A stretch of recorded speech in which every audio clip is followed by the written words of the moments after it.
Just for today, November 8th. Freed from insanity.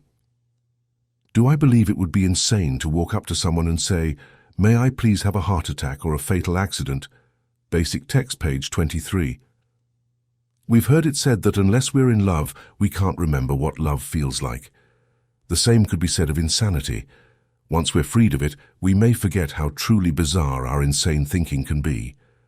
But to be grateful for the degree of sanity to which we've been restored in Narcotics Anonymous, we need to remember just how truly insane we've been. Today, it may be hard to imagine saying something as ridiculous as, "May I please have a heart attack or a fatal accident?" No one in their right mind is going to ask for such things. And that's the point. In our active addiction, we were not in our right mind. Each day we practiced our addiction, we courted fatal disease, degradation, exploitation, impoverishment, imprisonment, death by violence, even death by sheer stupidity. In that context, the idea of asking for a heart attack or a fatal accident doesn't sound all that far out. That's how insane we've been. The program, the fellowship, and our higher power together, they've worked a miracle. The second step is not a vain hope, it is reality.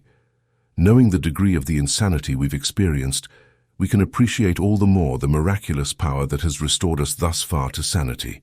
For that we are truly grateful, just for today. I will take some time to recall how insane I've been while practicing my addiction.